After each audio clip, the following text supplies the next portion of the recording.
বর্তমান বাংলাদেশের ক্রিকেটে কোথাও নেই আলো, সবটাই অন্ধকারে ঢাকা। অনেক কিছুর আড়ালেই ঘটে যায় অনেক ঘটনা।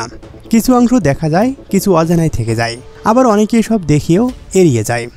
তাই তো জাহানারা আলম প্রিয় ক্রিকেট ছেড়ে এখন নির্বাসনে, চোখের জলের ভার সইতে না পেরে ফুপিয়ে ফুপিয়ে কাঁদেন। বলার কোনো জায়গা নেই, শোনার যেন কেউ নেই। এবার আর সামলাতে পারলেন না নিজেকে, ফাঁস করে দিলেন সবে।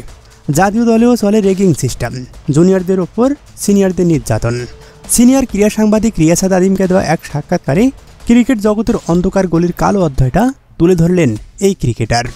আর পাঁচটা সাধারণ ঘটনার মতো নয়, অভিযোগ তুলেছেন যৌন হয়রানির মতো ঘৃণ্য অপরাধের, যার কাঠগড়ায় দাঁড়িয়ে বাংলাদেশের নারী দলের সাবেক নির্বাচক ও টিম ম্যানেজার মঞ্জুরুল ইসলাম মঞ্জু।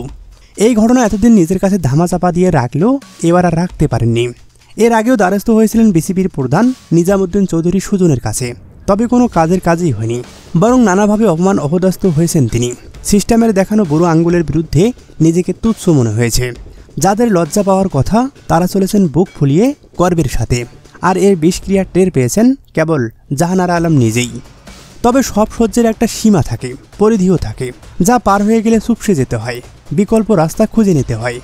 তাই তো অবহেলার শিকার হয়ে নিজেকে আর সামাল দিতে পারেননি জাহানারা আলম।